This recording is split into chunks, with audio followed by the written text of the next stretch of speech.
जय भीम। आज गणतंत्र दिवस है। आज हम लोग देश का 74वां गणतंत्र दिवस मना रहे हैं। इस महान दिन और इस महान अवसर पे सर्वप्रथम मैं सभी देशवासियों को और पूरी दुनिया में रहने वाले भारत के प्रत्येक नागरिक को गणतंत्र दिवस की हार्दिक बधाई देता हूं। मुझे आज का दिन मैंने लाइव के लिए क्यों चुना, वो एक विशेष, मुझे लगा कि गणतंत्र दिवस पे हमें बात करनी चाहिए, क्योंकि मेरा मानना है कि कोशिश की जाती है कि गणतंत्र दिवस पे गणतंत्र पे बात ना हो। ये जबकि जरूरी है कि गणतंत्र दिवस पे सिर्फ गणतंत्र पे बात हो, लोग गणतंत्र को समझें, लोग लोकशाही को समझें, रिपब्लिक को समझें। लेकिन मुझे ऐसा लगता है कि ये एक सोचा समझा षड्यंत्र है कि गणतंत्र दिवस पे जो चर्चा होनी चाहिए वो चर्चा जानबूझ के नहीं की जा रही। इसलिए मेरी जिम्मेदारी बनती है इस मूवमेंट का, बाबा साहब अम्बेडकर, काशीराम फूले साहू की मूवमेंट का एक सिपाही होने के नाते, एक वर्कर होने के नाते,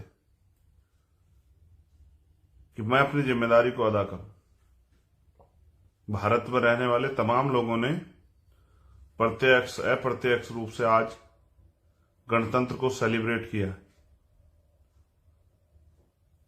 उन्होंने चाहे तिरंगे को सलाम किया हो, या राष्ट्र निर्माताओं को सलाम किया हो, या कोई भी ऐसा कार्य, वो कहीं किसी प्रोग्राम में शामिल हुए हों, या उन्होंने दिल ही दिल समय की कमी के कारण जो है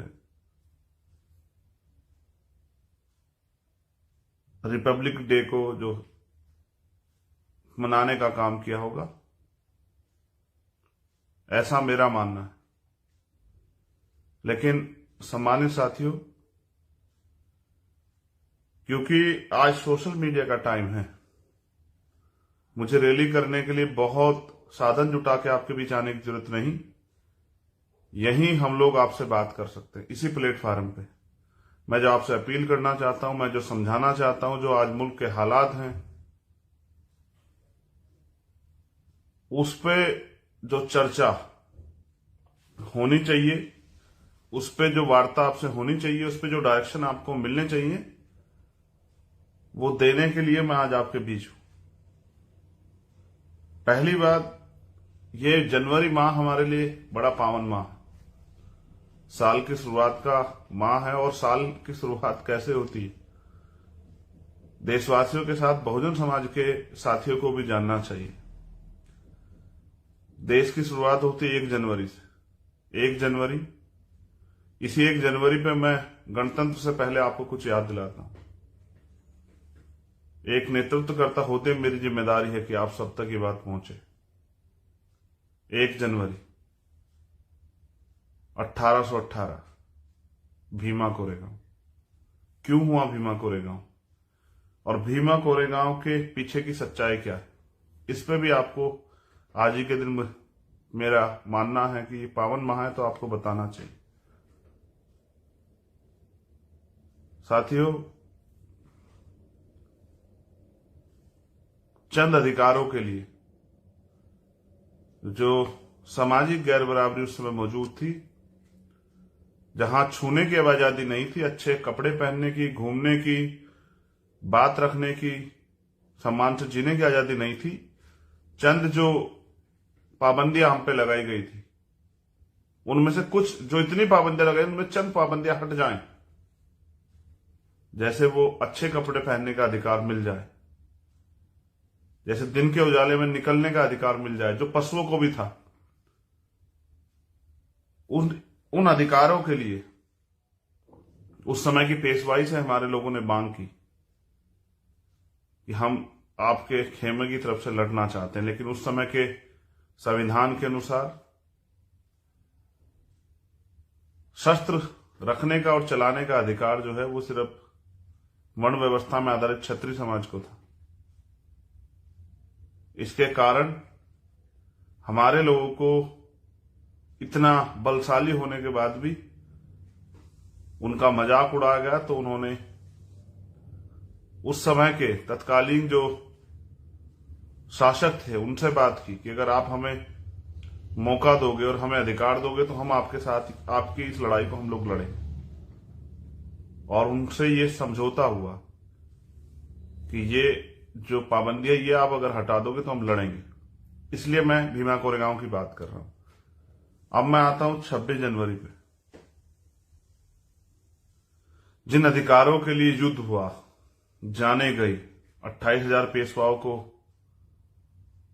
मरकर कीमत चुकानी पड़ी, जबकि अधिकार नहीं देना मुनासिब समझा गया, उन सारे अधिकारों को बाबा साहब अम्बेडकर ने 26 जनवरी 1950 को जो संविधान लागू हुआ उसमें हमें दिया।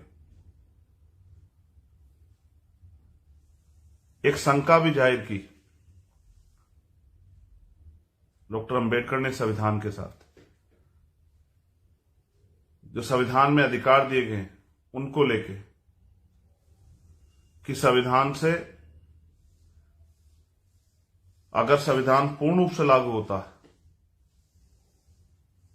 तो देश में खुशहाली आ जाएगी।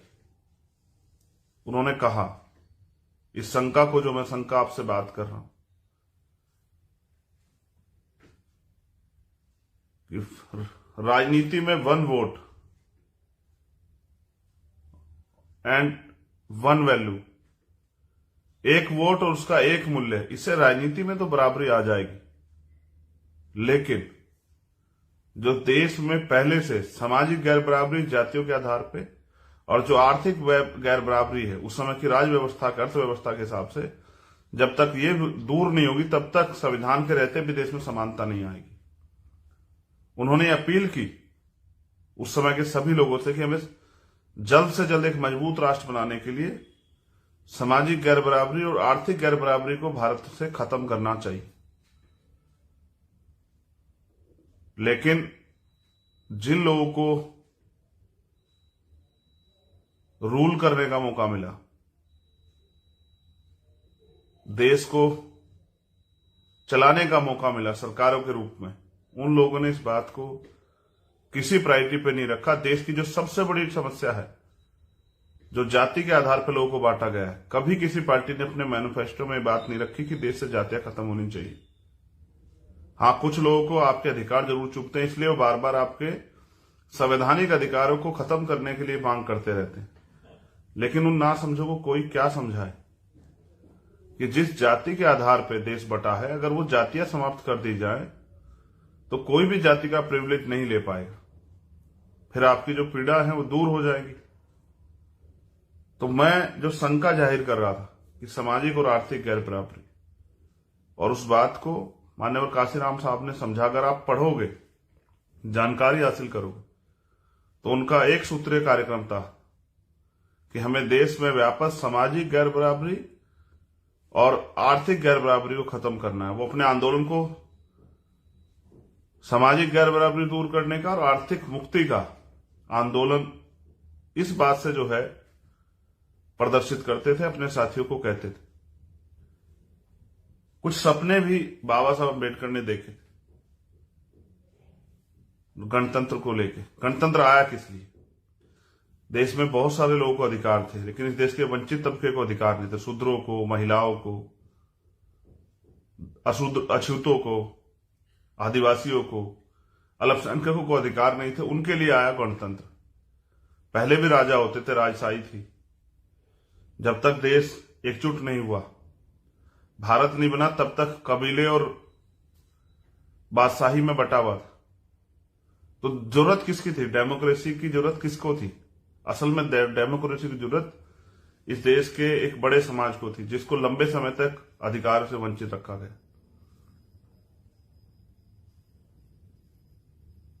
उनको ये एहसास था कि जिन लोगों ने कई हजार साल तक हमारे साथ अन्याय किया और हमें अन्याय सहते देख कभी उनका दिल नहीं पसीजा, वो हमारे लोगों को इतनी आसानी से अधिकार नहीं देंगे।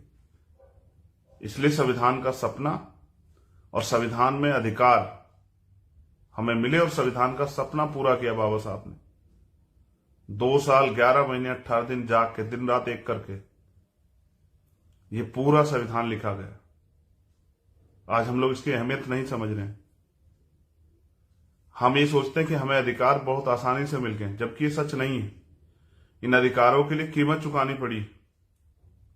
जैसा मैंने कहा कि 1 जनवरी 1818 में कुछ अधिकारों के लिए इतनी बड़ी कीमत चुकानी पड़ी, लेकिन इस बार कीमत आपने नहीं चुकाई, मैंने नहीं चुकाई। इस बार कीमत चुकाई बाबा साहब अम्बेडकर ने, अपने 4 बच्चे कुर्बान करके, अपनी सुख सुविधाएं, अपना घर परिवार कुर्बान करके, अपना जीवन कुर्बान करके। इसलिए हम बाबा साहब अम्बेडकर को अपने पिता, अपने बाबा से भी पहले याद करते हैं। इसलिए अब हम लोग उनको अपना सब कुछ मानते हैं। जिन लोगों ने उनको समझा, उन्हीं लोगों को उनकी कद्र। लेकिन साथियों, कद्र करने से काम नहीं चलेगा, उनके दिखाए रास्ते पे भी चलने की जरूरत है। उन्होंने हमें वोट का अधिकार दिया। भीम आर्मी आजाद समाज पार्टी के नौजवान साथी इस बात को, नेता लोग इस बात पर ध्यान दें और समाज को जाके समझाएं कि बाबा साहब को ने सपना तो देखा कि परिवर्तन होगा, लेकिन उनको ये विश्वास नहीं था कि इनका चरित्र बदल जाएगा जिन लोगों के हाथ में सत्ता है। इसलिए उन्होंने वोट का अधिकार आखिरी व्यक्ति को भी, जो बालिग है, उसको दिलाने का प्रयास किया। पहले इसकी एज 21 साल रखी गई, फिर परिवर्तन हुआ, 18 साल आई। लेकिन बाबा साहब को ये उम्मीद थी, उनका जो अनुभव था, उनका जो ज्ञान था, जिसमें उन्होंने कहा कि 21वीं सदी हमारी होगी, उनको ये महसूस होता था कि आने वाले कल में जो वोट का अधिकार मैंने अपने लोगों को दिया है, उस वोट के अधिकार का प्रयोग करके ये कमजोर शोषित वर्ग के लोग अपनी सत्ता स्थापित करेंगे और जो अधिकार संविधान में मैं लिख रहा हूं, उनको लेने का प्रयास करेंगे। संविधान महज एक किताब नहीं, संविधान भारत में रहने वाले अंतिम व्यक्ति की दुनिया है। जो लोग नहीं समझ पाए कि संविधान ने हमें दिया क्या, तो संविधान ने हमें दिया ये कि जिस व्यक्ति को इस देश में कोई अधिकार नहीं था, आज वो सम्मान का जीवन जी रहा है। आज वो स्वाभिमान के साथ इस देश में घूम रहा है। आज उसको नौकरी करने का, बिजनेस करने का और तमाम तरह के जो है चीजों में शामिल होने का अवसर, आज उसको बोलने का, नेता बनने का सारे अवसर। आज मेरे जैसे व्यक्ति को ये जो कोट पैंट मैंने पहना, ये सिंबल है, इसलिए मैंने ये पहना। यहां अन्य अन्य नेताओं ने अन्य अन्य कपड़े पहने, किसी की वेशभूषा वो धोती कुर्ते की थी, किसी की हाफ पैंट और शर्ट की थी, लेकिन यहां बाबा साहब अम्बेडकर ने प्रयास किया कि वो अपने समाज को संदेश दे पाए कि वो सम्मान स्वाभिमान से जी, और इसलिए अपने अंदर काबिलियत पैदा करें और साधन जुटा के वो जो सुविधाएं ताकतवर लोगों के पास थी वो भी प्राप्त करें। इसलिए मैंने आज कोट पैंट पहना कि आपको बताया जाए कि डॉक्टर अम्बेडकर क्या चाहते थे। वो आपको भूखा नंगा नहीं देखना चाहते थे, वो आपको किसी का पिछलग्गू नहीं देखना चाहते थे, वो आपको इस देश में शासक देखना चाहते थे।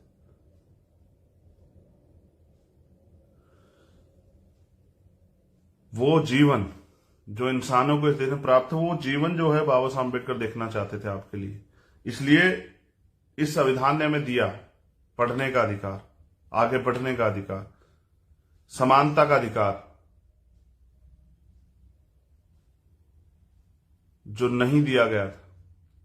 कितनी भी कीमत चुकाने के बाद, कितना भी अपमान सहने के बाद, रोने के बाद, चिल्लाने के बाद, वो समानता का अधिकार, वोट की ताकत को, वोट से अपने लोगों की वोट को तैयार करके हुक्मरान बनने का अधिकार, इस देश में राजसत्ता में शामिल होकर अपने लोगों के लिए कानून बनाने का अधिकार, और आपके साथ अगर अन्याय हो तो आपको संरक्षण देने का अधिकार, आपकी तरफ आपको अगर वो आपका उत्पीड़न किया जाए आपकी रक्षा सुरक्षा करने का अधिकार, ये दिया संविधान ने। कितना जान पाए हम लोग संविधान को? हम इतना जान पाए गणतंत्र और संविधान दोनों। मैं जो बात कह रहा हूं आप इसको याद रखना, आपके दिल में आपको समझ आए कि हम इतना जान पाए गणतंत्र को कि जितने वोट से देश में सरकार बनती है उससे ज्यादा लोग वोट ही नहीं देते भारत में। हम इतनी वोट की वैल्यू को समझते हैं। आप चेक करा के देखो आज तक का आंकड़ा, जितने परसेंट लोग वोट देके जो हैं इसमें 21वीं सदी के भारत में सरकार बनाते हैं, 37% 38% वोट देते हैं। आप चेक करो, लगभग उतने ही लोग इस देश में वोट नहीं देते क्योंकि पोलिंग परसेंटेज 60%, 62%, 64%, 65% रहता है। जब 70-72% वोटिंग परसेंटेज होता है तो खलबली मच जाती, इतना वोट कैसे पड़ गया है। यानी कि देश की जितने लोग सरकार बनाते हैं उससे ज्यादा लोग तो सरकार बनाने में शामिल ही नहीं होना चाहते। इतनी जानकारी हमें देश में गणतंत्र की। गणतंत्र यानी कि जनता द्वारा जनता का शासन। लेकिन कहां शासन? आज भी मुट्ठी भर लोगों ने मनी माफिया मीडिया के जरिए इस देश के शोषित वर्ग के लोगों को यह एहसास कराया कि राजनीति बुरी चीज होती, इसमें नहीं आना है। जबकि डॉक्टर बाबा साहब अम्बेडकर कहते हैं पॉलिटिक्स द मास्टर की, कि राजनीतिक सत्ता वो चाबी है जो आपकी सारी परेशानियों का हल कर देगी। और वो ये भी कहते हैं कि राजनीति में हिस्सेदारी न करने का सबसे बड़ा नुकसान ये है कि अयोग्य लोग आपके ऊपर शासन करते हैं। जो समस्या साथी हो आपको है, जिनको आप फील करते हैं, अगर आपको लगता है उसको कोई और दूर करेगा तो ये सिर्फ एक गलतफहमी है, इसको दूर कीजिए। समस्या आपकी है तो खड़ा भी आपको होना पड़ेगा। तो भारत के लोकतंत्र ने हमें एक आखिरी व्यक्ति को भी, जिसके सर पे छत नहीं है, जिसकी जेब में पैसे नहीं, जिसपे बड़ी गाड़ी नहीं है, बड़ा बंगला नहीं है, बड़ा फार्म हाउस नहीं है, जिसके पास हेलीकॉप्टर नहीं है, उसको भी अवसर दिया कि वो अपने लोगों को काम करके समझा के तैयार करे, क्योंकि वोट डालने में पैसे नहीं लगते साथी, कि वो वोट को का जो उद्देश्य था वोट का अधिकार देने का उसको समझे। और वो जो जिन सरकारों के आगे वो हाथ फैला के उम्मीद करता है कि सरकार उनको कुछ देगी, उस अधिकारों को प्राप्त करे, अपने आप वो मालिक बने। अगर कोई कुछ देगा तो वो देगा जो उसके पास बचा होगा। अगर आप अपने आप मालिक बनोगे तो वो प्राप्त करोगे जो आप चाहते हो। इसलिए वो हमें देने वाला बनाना चाहते कि हम लोग अपने अधिकारों का प्रयोग करके इस देश में हुक्मरान बने, अपने पैरों पर खड़े हो, इस देश में इस तरह की एक जो है सत्ता स्थापित करे जो अंतिम व्यक्ति को भी अधिकार दे और भारतीय संविधान को पूर्ण रूप से लागू कराए। उनको उम्मीद थी कि एक दिन हमारे लोग जागेंगे, पढ़ लिख कर जो अवसर मिले हैं उनको समझेंगे, वोट की वैल्यू को समझेंगे। लेकिन आज भी कुछ लोग चंद पैसों पे अपनी वोट को बेच देते हैं या दुश्मन को ही वोट दे देते हैं। जिस वोट से शक्ति का निर्माण करना है उससे अपने लिए, अपने समाज को और खुद को नुकसान देने के लिए हथियार का इंतजाम कराते हैं दुश्मन का। और उसका नुकसान सिर्फ आप चंद लोग नहीं उठाते, उसका नुकसान उठाता है पूरा समाज, पूरा प्रदेश, पूरा देश। उन्होंने कहा जिस दिन ये संविधान लागू हुआ उसके साथ साथ उन्होंने आशंका जाहिर करते हुए कहा, और एक उम्मीद, एक विश्वास था उनके अंदर। वो जितना खुद पे विश्वास करते थे इतना हम पे भी करते थे कि मेरी आने वाली पीढ़ियां मुझे निराश नहीं करेंगी। उन्होंने कहा कि मुझे मेरे जाने के बाद मरा हुआ मत समझना, जब तक भारत का संविधान जिंदा है मैं जिंदा। आज उनके संविधान पे खतरा है। आज कुछ लोग षड्यंत्र करके एजेंडा बना के, पूरी रणनीति तैयार करके उनके संविधान को खत्म करना चाहते हैं। और उसी खत्म करने की प्रयास में उन्होंने देश के जो इंस्टीट्यूशन है, जिन पे आपको अवसर मिला था नौकरी में शामिल होके आर्थिक रूप से ताकतवर होने का और अपने आने वाली पीढ़ियों की जिंदगी बदलने का, उन सारे सरकारी डिपार्टमेंट को एक एक करके बेच रहे हैं, अपने चंद पूंजीपति पितरों के हाथ में दे रहे। स्वामी विवेकानंद ने भी कहा कि 21वीं सदी में पूंजीवाद और ब्राह्मणवाद का इतना बड़ा जो है एक समझौता होगा कि भारत की जनता पिस जाएगी। उन्होंने ये कहा कि 21वीं सदी शोषितों की होगी। बाबा साहब अम्बेडकर ने भी कहा 21वीं सदी हमारी होगी। कई और अन्य महापुरुषों ने कहा 21वीं सदी में परिवर्तन होगा, लेकिन परिवर्तन करेगा कौन? मैं आपसे भी पूछ रहा हूं, कौन करेगा परिवर्तन? जब सब लूट जाएगा तब हम लोग काम करेंगे क्या? मैं आपसे अपील करता रहता हूं, कहता रहा हूं, गांव की तरफ जाओ, गांव में जाकर लोगों को जगाओ, तैयार करो, समझाओ। लोगों ने झूठ फैलाया, लोग लोगों को बरगला रहे हैं, गुमराह कर रहे हैं, लोग लोगों को धोखे में रख रहे हैं। वो नहीं चाहते कि गरीब के बेटे आगे बढ़ जाएं और गरीबों की समस्याओं का हल हो। वो नहीं चाहते कि गरीब को उसका अधिकार मिले। आप महसूस करके देखो, हमारे नेता लोग भी, हमारे साथी लोग भी, हमारे भाई बहने, कि 72 साल के इस लोकतंत्र में हमारे हिस्से में क्या है? क्या हमें जमीन मिली? क्या हम सब लोगों को सम्मान से जीने के लिए रोजगार मिला? क्या इस देश में हमें स्वाभिमान सम्मान के साथ जीने का, समानता का जीवन मिला? क्या अब हमारे साथ अन्याय अत्याचार होना बंद हो गया जो हम चुप बैठे हैं? क्या देश में अब महिलाओं को बराबर की हिस्सेदारी मिल गई है, उनके साथ अन्याय नहीं होता? क्या मूछे रखने पे, घोड़ी पे बैठने पे, मटकी छूने पे अब हमारी हत्या होनी बंद हो गई है? क्या देश में जिसकी इतनी संख्या भारी उसकी इतनी हिस्सेदारी निर्धारित हो गई है? क्या देश से जातिवाद खत्म हो गया है? क्या देश में समतामूलक समाज बन गया है? क्या मिला है 72 साल में? जिन नेताओं के भरोसे आप रहे, उन्होंने आपको दिया क्या है? क्या आज भी आपके घर में सुबह उठ के सबसे पहले इस बात पर चर्चा नहीं होती कि आज राशन कहां से आएगा, आज इलाज के लिए पैसे कहां से आएंगे, आज स्कूल के लिए फीस कहां से आएंगी? दुश्मन अपना काम कर रहा है, लेकिन हम अपने लोग सुरक्षित रखने के लिए क्या कर रहे हैं? मुझे बड़ी खुशी होती है, आप सारी एट्रोसिटी पे जाके लड़ते हो, लेकिन अगर उस समाज को आप तैयार नहीं करोगे कि वो अपनी वोट से अपनी ताकत बनाए, तो लोग तो मरते रहेंगे, क्योंकि सत्ता में ताकत है, सत्ता में ताकत है। ये डॉक्टर अंबेडकर कह रहे हैं, पॉलिटिक्स द मास्टर की। उस सत्ता को कब हासिल कर पाएंगे हम लोग? मैं आपसे अपील करता हूं कि काम करो, संगठन बनाओ। इसलिए तो करता हूं, इसीलिए करता हूं अपील कि आप अहमियत को समझो। जब सब अधिकार खत्म हो जाएंगे तब क्या करेंगे हम लोग? जब इस देश के संविधान को जिस तरह से ताकतवर लोग सत्ता में बैठ के पूंजीपति और ब्राह्मणवादी मिलके कुचलने का काम करें, आरएसएस बीजेपी के लोग जिस तरह से संविधान में मिले अधिकारों खत्म करने का प्रयास करें, षड्यंत्र हो रहे हैं, जैसा मध्य प्रदेश में हुआ। मैं आपके याद दिला रहा हूं, स्पेशली मध्य प्रदेश के साथियों के, कि 12 फरवरी को भोपाल में जो प्रोग्राम है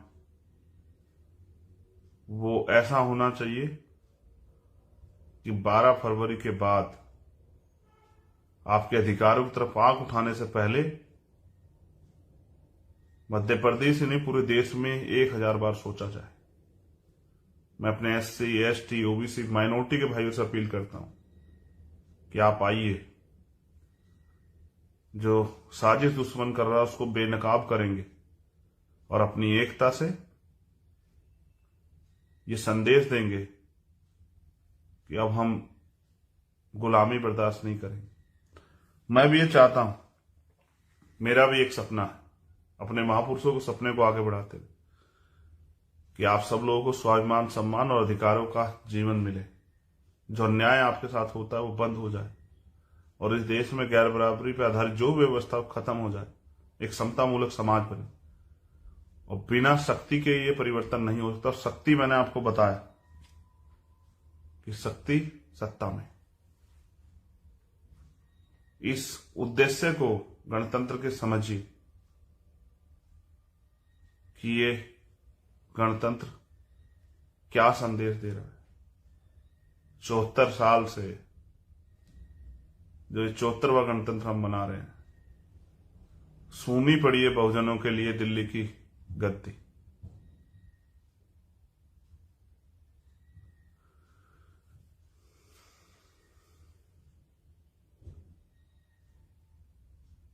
लेकिन हमारे लोग हिम्मत नहीं जुटा पा रहे, वो अपने आप को कमजोर समझ बैठे। हजारों माएं हर महीने खून के आंसू रोती है जो अन्याय उनके साथ होता है, इस उम्मीद के साथ कि उनकी जिंदगी बदलेगी। हजारों लोग देश में भूखे सोते हैं इस उम्मीद के साथ कि इस गणतंत्र के बाद उनके जीवन में एक सवेरा आएगा। हजारों लोग, लाखों लोग बिना छत के सोते हैं इस उम्मीद के साथ कि इस गणतंत्र के बाद एक नया सवेरा आएगा। लाखों लोग अच्छे कपड़ों के लिए तरस रहे हैं इस देश में। सच तो यह है कि लाखों लोग आज भी साफ पानी पीने के लिए तरस रहे हैं। इसलिए मैं आपसे बार बार कहता हूं कि समय किसी का इंतजार नहीं करेगा।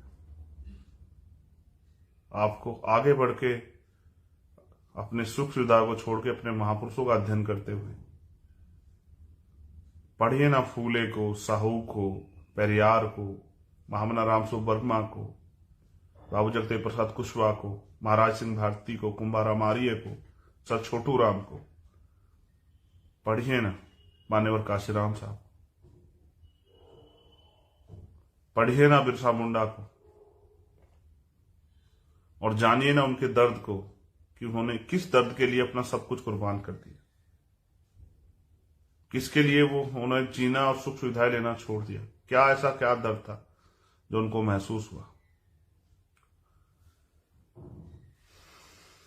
समझदार के लिए इशारा काफी होता और ना समझ के लिए कुछ भी नहीं। साहब कहते थे कि सिर्फ सांसों का रखना मौत नहीं होती, जिसका जमीर मर जाता वो भी मर जाता। वो कहते थे कि सोए हुए को तो जगाया जा सकता है, लेकिन अगर कोई जानबूझ के आंख बंद करके लेट जाए तो उसको नहीं जगाया जा सकता। जो जागे हुए लोग हैं उनको ज्यादा मेहनत करनी, उनके लिए जो नहीं जागे अभी। मैं इस सपने को रोज जीता हूं। जो विरोधी बहुजन समाज में ही हैं लेकिन विरोध करते हैं राजनीतिक कारणों से, मैं उनसे भी कह रहा हूं कि इतने दिन के लोकतंत्र में अगर आज भी हमें समान अवसर और स्वाभिमान, सम्मान और समानता का जीवन नहीं मिला, इसका जिम्मेदार कौन है। मैं बस ये चाहता हूं जो हमारे महापुरुष चाहते थे कि स्वाभिमान, सम्मान व अधिकारों का जीवन जो है अंतिम व्यक्ति को मिले, और इसी के लिए हम लोग संघर्ष कर रहे हैं। आप जिन राजनीतिक कारण मेरा विरोध करते हैं, एक दिन मैं वादा करता हूं आपको एहसास होगा और फिर आप बहुत पछताएंगे। मैं एक तरफ इस पूरी ब्राह्मणवाद की सरकार से लड़ रहा हूं, पूरे संघ से लड़ रहा हूं, इनके इंस्टीट्यूशन से लड़ रहा हूं, इनकी कोर्ट से लड़ रहा हूं, इनकी कचहरियों से लड़ रहा हूं, इनकी मीडिया से लड़ रहा हूं, और एक तरफ थोड़े से राजनीतिक लाभ में आप इस आंदोलन के खिलाफ झूठी बातें करते रहते हैं। अगर आपको कोई शंका भी है तो कुछ दिन इंतजार कीजिए ना। मैंने आज तक अपने जीवन में कोई ऐसा काम नहीं किया जिससे कि विरोधियों को फायदा हो। हमेशा प्रयास किया कि मुझसे कोई गलती ना हो। मैं उम्मीद के साथ हूं कि इस बार हमारे लोग मुझे मध्य प्रदेश, राजस्थान में, छत्तीसगढ़ में निराश नहीं करेंगे। वो लोग मेहनत करेंगे। वो विचार जो है उनके पास महापुरुषों को, उनको फैलाने का काम करेंगे। इस बार वो सिर्फ अपने लिए नहीं जिएंगे, अपनी सुख सुविधा का ध्यान रखेंगे। वो इस आंदोलन की भूमिका को भी समझेंगे और इस बार वो मुझे कुछ कर दिखाने का मौका देंगे। जो लोग बड़ी बड़ी बातें करते हैं कि हमने ये किया ये किया, उनको अवसर मिला है इसलिए वो ये कह रहे हैं। अभी मुझे अवसर नहीं मिला। अब तक जो कुछ करके दिखाया वो संघर्ष के बलबूते करके दिखाया, आपकी ताकत के बलबूते करके दिखाया, आपकी एकता के बलबूते करके दिखाया। अब जो करना है, मैं मानता हूं कि हमसे पहले सीनियर नेताओं ने बहुत कुछ किया है, लेकिन वो पर्याप्त नहीं है। ये सतत प्रक्रिया है, इसको लगातार आगे बढ़ाना पड़ेगा। अगर आप सोचते हैं कि इस दिन का कर दिया अब आगे की जरूरत नहीं, ऐसा नहीं है। रोज करना पड़ेगा और आने वाली पीढ़ियों को करना पड़ेगा, जब तक इस देश में बाबा साहब अम्बेडकर के जो सपना था समतामूलक समाज का, और जो सपना था सबके लिए स्वाभिमान सम्मान का जीवन, अधिकारों का जीवन, वो जब तक प्राप्त ना हो जाए तब तक ये जारी रहेगा। जरूरी नहीं सब कुछ हमारे आंदोलन के साथ हो जाए, लेकिन हमें विश्वास है कि हम आने वाले दिनों में बहुत मेहनत करके सब करके दिखाएंगे। हम प्रयास करेंगे कि जो कर्ज हमारे ऊपर है महापुरुषों का, उसको हम लोग उतारें। उस कर्ज को हम लोग, वो कर्ज सोने नहीं देता है। वो कर्ज, मैं सच बता रहा हूं आपको, मेरे साथी जानते हैं जो मेरे साथ रहते हैं, कि पिछले 4 रात से मैं सो नहीं पाया। मेरी आंखें गवाह हैं इस बात की। आज उम्मीद है कि नींद आएगी। सिर्फ इसलिए जाग रहा हूं, सुख सुविधाओं के लिए नहीं जाग रहा हूं, एमपी एमएलए बनने के लिए नहीं जाग रहा हूं। ये तो मुझे कोई भी बना देता, मैं जिसके साथ खड़ा होता हूं बना देता। इतनी ताकत हिम्मत हैसियत दी है आपने मुझे। लेकिन जो दर्द मैं पूरे देश में देखता हूं, मैं उसके लिए जाग रहा हूं कि वो दर्द कम हो, वो अवसर मिले। ऐसा ना हो कि बाबा साहब अम्बेडकर की हत्या में कातिलों में हम भी शामिल हो जाए। जैसा उन्होंने कहा कि मुझे मेरे मरने के बाद मरा मत समझना, जब तक संविधान जिंदा हो मैं जिंदा हूं। अगर ऐसा ना हो कि हमारे रहते सब लूट जाए, तो हम भी कातिलों के साथ खड़े होंगे, हम भी बाबा साहब के हत्यारों में शामिल हो जाएं। इसलिए लड़ रहे हैं, इसलिए आपसे अपील कर रहे हैं। आपसे भी अपील करता हूं कि कुछ करके दिखाओ इस आंदोलन के लिए, अपने महापुरुषों के विचार के लिए। इस आंदोलन, इस विचार को नहीं छोड़ सकता हूं माननीय प्रकाश राम और बाबा साहब अम्बेडकर के। इस बहुजन आंदोलन को नहीं छोड़ सकता हूं। इन बहुजनों को मनुवादियों के भरोसे नहीं छोड़ सकता हूं। पहले जैसे जीवन नहीं चाहते। 2 रास्ते हैं आज आपसे कह रहा हूं। एक, अपने आप को कमजोर समझ के गुलामी स्वीकार कर, और अधिकारों के बिना जो जीवन चल रहा है, अन्याय के साथ जो जीवन चल रहा है, उसको जीते रहो। एक कि उठ खड़े हो जाओ और काम करो और गुलामी की बेड़ियों को काट दो और स्वाभिमान सम्मान और अधिकारों के जीवन के लिए लोगों को जगाने का काम करो, लोगों को समझाने का काम करो, तैयार करो लोगों को। कांटे से ज्यादा चुभता हूं आज मैं इन लोगों को, सिर्फ इसलिए कि ना इन पे खरीदा जाता हूं, ना ये मुझे तोड़ पा रहे हैं मुकदमे लगा के, और ना ही ये मुझे डरा पा रहे हैं। ये मुझे डराने के लिए मेरी गाड़ियों में हमला कराते हैं, ये मुझे डराने के लिए मेरे ऊपर झूठे मुकदमे लगाते हैं, और ये मेरे साथियों को जो है खरीदने का प्रयास करते हैं, मुझे कमजोर करने के लिए, इस आंदोलन को कमजोर करने के लिए। लेकिन अगर मैं मर भी जाऊंगा तो भी आंदोलन कमजोर नहीं होता, क्योंकि आज इस आंदोलन को चलाने वाले ये हजारों रखवाले हैं जो आज मुझे सुन रहे हैं। आज हर घर में बाबा साहब अम्बेडकर, काशीराम साहब का विचार जो है एक नौजवान के रूप में फल फूल रहा है। आज एक चंद्रशेखर की जरूरत नहीं, उनके पास लाखों चंद्रशेखर तैयार हो रहे हैं। और आने वाले 5 साल बाद मैं बताऊंगा कि हम इस देश में हमने क्या तैयार किया। आज हम मोहरे नहीं रहे लोगों की, आज हम अपने बल पे जीने के लिए तैयार हो रहे, खड़े हो रहे हैं।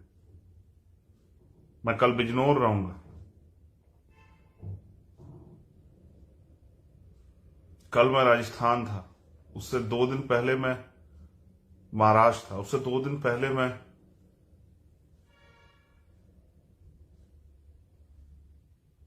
रांची था झारखंड, उससे 2 दिन पहले मैं तेलंगाना था। 2 तारीख को हम लोग छत्तीसगढ़ में अधिकारों के लिए आंदोलन कर रहे हैं और 12 फरवरी को एक ऐतिहासिक आंदोलन भोपाल की धरती पे। ना पैसे दे सकता हूं, ना साधन दे सकता हूं, अपने दम पे आना। उस आंदोलन को मजबूत करने के लिए आना। वहां जो साथी हमारे नेता लोग मेहनत कर रहे हैं सामाजिक न्याय यात्रा की, उसके बल, उसकी शक्ति के प्रदर्शन को आना और आना इतिहास लिखने को,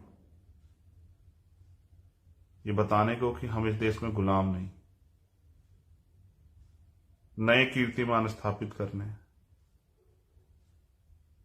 स्वाभिमान सम्मान के साथ जीना, हक अधिकार के साथ जीना है। क्योंकि बाबा साहब अम्बेडकर ने सिखाया ना कि 100 दिन बकरे की तरह जीने से अच्छा एक दिन शेर की तरह जी। उन्होंने ही कहा ना, अन्याय करने वाले से अन्याय सहने वाला ज्यादा दोषी होता है। और उन्होंने ये भी कहा कि जिस समाज का युवा जीते जी समाज के स्वाभिमान सम्मान हक अधिकारों की लड़ाई नहीं लड़ता, वो जीते जी भी मरे हुए के समान होता है। और जो जीते जी इस लड़ाई को लड़ता है, स्वाभिमान सम्मान की रक्षा करता है, अगर उसकी वो शहीद भी हो जाए तो वो मरकर भी अमर हो जाता है। अपने लिए तो जानवर भी जीते हैं, समाज के लिए, अपने महापुरुषों के आंदोलन के लिए जियो। जब आप मैदान में आ जाओगे, आपका रास्ता कोई नहीं रोक सकता, क्योंकि आपके बल से सब लोग वाकिफ हैं। हमारा इतिहास इस बात का गवाह है, प्रमाणिकता है। हम एक ऐसे दौर में हैं जहां सब तरफ अंधेरा है और आखिरी उम्मीद आप है। कुछ साथियों को इशारा करते हुए कह रहा हूं, अपने निजी स्वार्थ में इस आंदोलन को कमजोर मत होने देना। जैसे बाबा साहब अम्बेडकर ने कहा कि बड़ी मुश्किल से तमाम तरह के आरोप, तमाम तरह के अन्याय, तमाम तरह की मुसीबतें, तमाम तरह की चीजों का सामना करते हुए मैं इस आंदोलन को, तमाम तरह कुर्बानियां देते, अपने 4 बच्चों को कुर्बानियां देते, मैं इस आंदोलन को यहां तक लेके आ पाया। मेरी आपसे अपील है कि अगर आप इसको आगे नहीं बढ़ा सकते, इसको पीछे मत जाने देना, कभी दुश्मन के मोहरे मत बनना। हमने ये आंदोलन लहू से सींचा, हमारे महापुरुषों ने आंदोलन लहू सींचा, इसलिए हम लोग इसे लहू से सींचे, अपने महापुरुष सीख लेके। ये आंदोलन इन नसों में बहता है, ये आंदोलन सांसों के साथ चलता है और ये सांसों के साथ ही जाएगा। जब इस सांस खत्म होगी तभी आंदोलन अब जाएगा इस शरीर से। लेकिन आने वाली पीढ़ियों में इतना जो है सैलाब भर के जाएगा कि हमारे लोग अन्याय अत्याचार नहीं सहेंगे। मैं उन माओं को बारे में जब सोचता हूं जो जिन घरों में बच्चों के साथ रेप हत्याएं होती हैं, जहां पुरुषों बच्चों के साथ, भाइयों के साथ हत्याएं होती है, जहां स्वाभिमान सम्मान का खिलवाड़ किया जाता, तो इसलिए जज्बाती हो जाता। इसलिए कुछ लोग मजाक उड़ाते हैं कि चंद्रशेखर रो पड़ा था। मैं अपने समाज को अपना परिवार मानता हूं तो मुझे तकलीफ होती। कभी व्यक्तिगत हित के लिए नहीं रोया चंद्रशेखर आजाद और ना कभी रोए। आपसे अपील करता हूं कि महापुरुषों के दर्द को सिर्फ चंद लाइनें सुन के मत समझें, उनको पढ़ें, एक बार उनके जीवन को पढ़ें। उनके वास्तविकता में अगर कुछ करना चाहते हैं समाज के लिए तो पहले अपने महापुरुषों को पढ़ें। मैं शर्त ला कहता हूं, अगर मुझसे मेरे जितना या मुझसे ज्यादा हौसला ना पैदा हो जाए आपके अंदर, तब कहना। गणतंत्र दिवस की हार्दिक बधाई। लेकिन अभी ये गणतंत्र मेरे लिए बेईमानी सा है, क्योंकि आजाद पैदा हुआ हूं, आजाद जिया हूं और आजाद बनूंगा। तो बहुजनों की आजादी के लिए ये आंदोलन आगे बढ़ना चाहिए, क्योंकि जिन्होंने हजारों साल से आपको इंसान नहीं माना, आपको अधिकार नहीं दिए, वो अब आने वाले समय में आपको अधिकार नहीं देने वाले। वो आपकी बात भी इसलिए करते हैं, आपका वोट का अधिकार, वो आपके पैर भी धोते हैं, आपको गले भी लगाते हैं, आपको अपना भी करते हैं, आपके महापुरुषों को फूल भी चढ़ाते हैं, सिर्फ इसलिए कि आपके वोट को लूट सके। सही माने में आज भी आप उनके लिए अछूत हैं, गुलाम हैं, शूद्र हैं। इसलिए बहुजन समाज में एकता बनाओ मेरे भाइयों। SC ST OBC एकजुट हो जाओ, माइनॉरिटी के लोग एकजुट हो जाओ और निकम्मे, निठल्ले और स्वार्थी नेताओं को छोड़ के काम करने वालों को मौका दो। जो सिद्धांत मैंने सुबह भी लिखा, बाबा साहब अम्बेडकर ने दिया कि आज मैंने रानी का पेट काट दिया, आज के बाद राजा मतपेटी से पैदा होगा, बैलेट बॉक्स से तैयार होगा। उस सिद्धांत को भी समझो। राजाओं के भरोसे मत रहो। राजाओं की नजरों में प्रजा कीड़े मकोड़ों से ज्यादा नहीं होती, क्योंकि आज के राजा ऐसे ही। और आप कीड़े मकोड़े नहीं, बाबा साहब के वंशज हो, फूले के वंशज हो, साहू के वंशज हो, पेरियार के वंशज हो, संत गाड़गे महाराज के वंशज हो, नारायणा गुरु के वंशज हो, मां सावित्रीबाई फुली, मां रमाबाई के वंशज हो, मां अवंतिबाई लोधी, मां झलकारी बाई के वंशज हो। इसलिए कह रहा हूं, अपनी शक्ति को पहचान। मां आशा गुजरी के वंशज हो, धन सिंह कोतवाल के वंशज हो। इसलिए आपसे कह रहा हूं, अपनी ताकत को पहचानो। बाबू जगदेव प्रसाद कुशवाहा, जननायक कपूर टाइप के वीरों, इतिहास आपको क्यों याद रखे, कुछ ऐसा करके जाने के लिए काम करो। पुनः धन्यवाद। जय भीम, जय भारत, जय संविधान। गणतंत्र दिवस की मंगल कामनाएं और ये उम्मीद भीम आर्मी आजाद समाज पार्टी के सिपाहियों से कि मुझे अपने ऊपर भरोसा है तो मुझे आपके ऊपर भरोसा है कि आपको कोई नहीं हरा सकता। सबसे ईमानदार, सबसे समर्पित, सबसे काम करने वाले अगर सिपाही हैं तो भीम आर्मी आजाद समाज पार्टी के पास। जय भीम।